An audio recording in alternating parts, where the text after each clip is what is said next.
Bom, meu nome é Maria de Fátima, sou professora na escola no ensino fundamental e sou professora de apoio e trabalho sempre em inclusão. Para se trabalhar com qualquer deficiência ou até mesmo com crianças normais, o primeiro passo é perceber como ela aprende. E ninguém aprende se não for através dos sentidos, dos 12 sentidos. Essa é uma gama de conhecimento que os professores devem estar buscando constantemente. O segundo ponto que é fundamental é memória. A memória ela é um fator predominante no aprendizado, porque tudo que você vivencia gera ou não, a memória. A linguagem também é outro fator predominante. Principalmente o deficiente auditivo, todos eles têm problema de linguagem justamente porque eles não têm memória auditiva. A área que é mais trabalhada, mais estimulada no cérebro dele é a área da visão. Por isso é necessário sempre ter conteúdos demonstrados com imagem. Imagem para deficiente auditivo é fundamental. A Libras, nem todas as vezes ela atende a necessidade do surdo, porque muitas vezes ele está olhando no intérprete e o professor está dando algumas explicações que passa despercebido por causa que ele está prestando atenção justamente no intérprete. Libras é um recurso sensacional, mas não atende todos os surdos, principalmente os oralizados. Eu tenho um filho com deficiência auditiva, eu estou aprendendo até hoje a trabalhar com ele.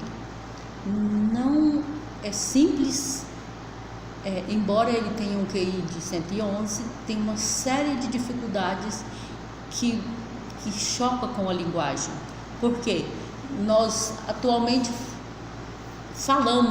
compreendemos uma média de 250 mil palavras e o surdo, mesmo oralizado, ele não chega a 50. Esse choque de linguagem faz com que eles não entendam uma série de coisas. E ao longo do tempo, por muitas e muitas situações, passou por desatenção, por não compreender, com QI baixo, e não necessariamente por causa desse não compreender, mas sim por causa do acesso a essa linguagem. O professor ele deve estar sempre atento quando ele for dar aula, ele ter a preocupação de atingir o aluno. Isso numa sala de 30 pessoas, eu não estou falando que é fácil, mas é possível.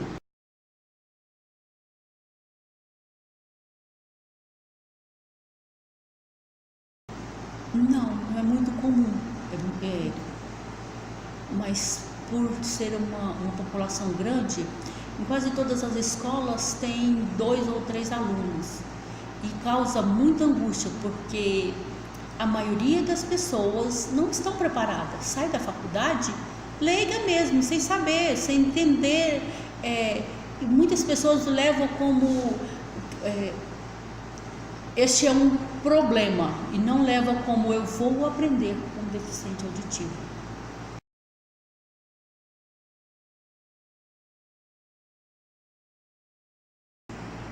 A surdez ela tem muitos níveis, tem o leve, moderado, o profundo, o severo. Muitas crianças, por ter uma perca leve, muitas vezes não é nem percebido na sala de aula. Mas essa não é apesar de tá tendo muitos surdos ao acesso à escola, ele ainda não é uma maioria. Nas escolas tem, mas é muito pouco. Aí vem um dos problemas sérios, por não ter muitos, as pessoas não se qualificam para atendê-los, levando em conta achando que a única coisa que vai resolver o problema é Libras. E como eu disse, mesmo com Libras, o professor é de fundamental importância que ele invista em metodologia para atingir o aluno.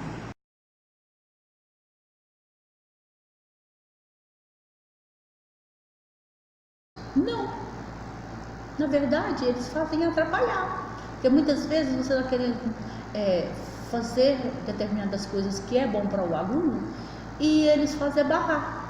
Porque 90% dos coordenadores e diretores, a equipe de gestão, eles não entendem de deficiência.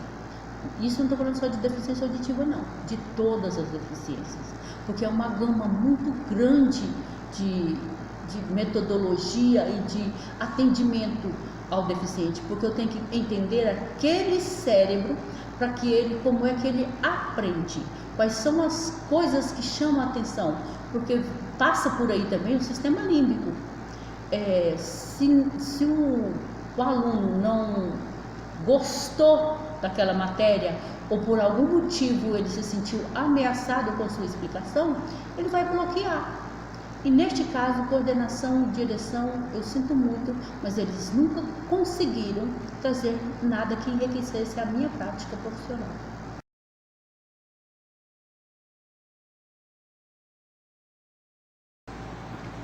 Livros, existem excelentes livros no mercado.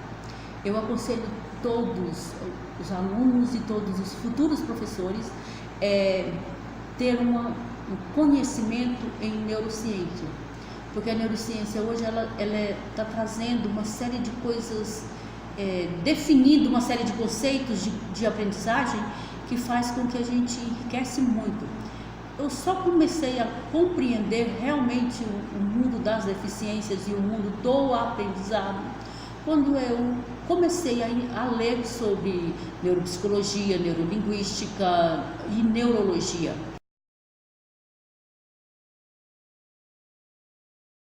O nosso cérebro ele foi programado para trabalhar melhor, para aprender melhor com conceito e imagem. Não tem como fugir disso.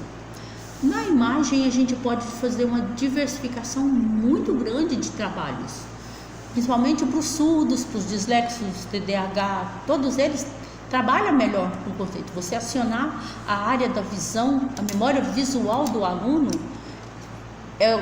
você tem a garantia que ele vai perceber uma série de coisas, porque o nosso cérebro trabalha melhor a imagem. O conceito,